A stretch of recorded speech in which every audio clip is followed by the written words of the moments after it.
What is up, guys? Welcome to the channel. Today, we're going to be going over one of my favorite tips for the Dynasty off season. So thank you for joining the video. If you have a couple seconds, hit subscribe and like the video below. Leave a comment. Literally everything helps so much. We are so close to 500, which was my first major goal for this channel. And it's all thanks to you guys. So thank you so much. If you have ideas on some videos you would like to see, throw them in the comments as well. I'm always looking for new stuff to cover. But today we're going to go over one tip that I do in every one of my Dynasty leagues that I think really leads to high dividends and can put you ahead and build that depth and draft capital for your team. And that's going to be adding players who are not currently the starter, but have the chance of becoming starter, whether that's through an injury, through winning the starting job this offseason.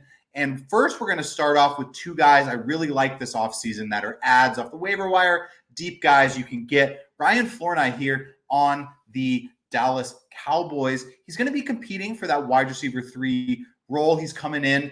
We've heard some buzz about Jalen Brooks as well, another guy I don't hate adding for the same reason.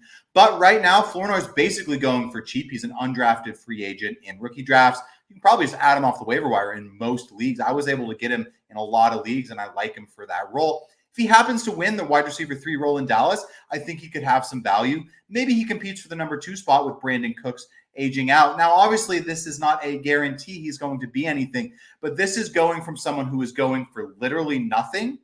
And if he hits, maybe you move him for a 3rd round pick. Maybe you move him in a 4th for a 3rd round pick. Same thing for Ty Chandler here. He's not going super expensive right now. He's the handcuff to Aaron Jones. But if he sees the field, his value immediately increases, and you can then sell him at that value to help build your depth and save up for studs, which is how you win your Dynasty League.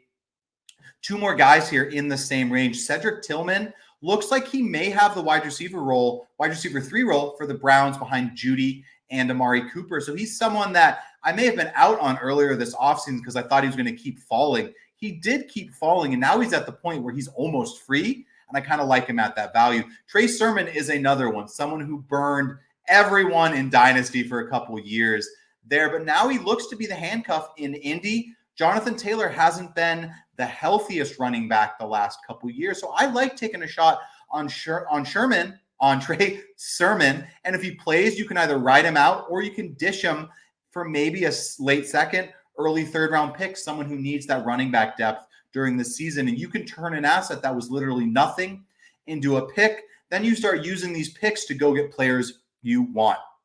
This is a strategy I use in every one of my Dynasty leagues, and it helps you build deep teams with good draft pick depth, and it works every single time. You buy things that are worth absolutely nothing, and then you wait for them to increase in value and sell them. Then last one of the show, Jacoby Brissett. Right now, he's not going for very much because we all think Drake May is going to be the starter. What if Jacoby Brissett starts? You may be able to trade him quickly to someone who has Drake May, someone who needs a starting cornerback due to injury to start the season. We really don't know, but Brissett's a toss-in right now, and he has a chance to hit some value. So basically, this idea is you invest in things that aren't really worth much and you can get for free. You can add off the waiver wire.